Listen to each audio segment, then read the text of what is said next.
Hello दोस्तों, आज के इस वीडियो में हम बात करेंगे फर्स्ट ग्रेड जो जीके पेपर है उसमें अपन इंडियन हिस्ट्री का पेपर ले रहे हैं, जिसमें सबसे पहला टॉपिक है अपना गुप्त काल। गुप्त काल के बारे में अपन जो है पहले उसका जो आपके सामान्य जानकारी है वो पढ़ लेते हैं। उसमें सबसे पहला पॉइंट है कि गुप्त काल को भारतीय इतिहास का स्वर्ण काल जो है वो के.एम. मुंशी के द्वारा कहा गया है। बहुत इंपॉर्टेंट पॉइंट है, जितने भी पॉइंट हैं वो बहुत सारे आपके एग्ज़ाम की जो है आपकी दृष्टि से बहुत ज़्यादा इम्पोर्टेंट है। देखो, दूसरा पॉइंट है कि कला विकास के केंद्र जो है वो कहाँ कहाँ थे गुप्त काल में।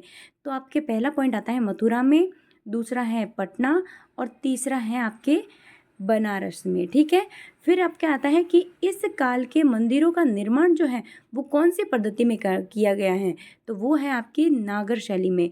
आपके मंदिरों के निर्माण जो है वो दो तरह के जो है आपकी शैलियाँ होती हैं, एक तो होती है नागर और एक होती है आपकी द्रविड़ शैली। नागर शैली उत्तर भारत में जो है वो मंदिरों के निर्माण में प्रयोग होती हैं, जबकि आपके द्रविड़ शैली जो है वो दक्षिण भारत में जो मंदिर बनाए जाते हैं उसमें प्रयुक्त की जाती हैं। फिर आता है कि इस काल में शिखर युक्त मंदिरों का क्या किया गया था, निर्माण किया गया था, जिसमें आपको नोट जो है इम्पोर्टेंट याद रखना है कि आपके एक मंदिर है देवगढ़ का दशावतार मंदिर, जो कि कहाँ पर स्थित है, झांसी उत्तर प्रदेश में। यह मंदिर जो है वो आपके विष्णु को समर्पित है और शिखर जो है उसका 12 मीटर ऊंचा है, यानी कि सबसे पहले जो आपके शिखर जो है मंदिर में बनाया गया था वो है। ठीक है, प्रयोग किया गया था। फिर आता है गुप्त काल का जो है यह अंतिम मंदिर है, कौन सा, देवगढ़ का दशावतार मंदिर। आपको पांचवा पॉइंट याद रखना है कि गुप्त काल के मंदिरों की विशेषता क्या है।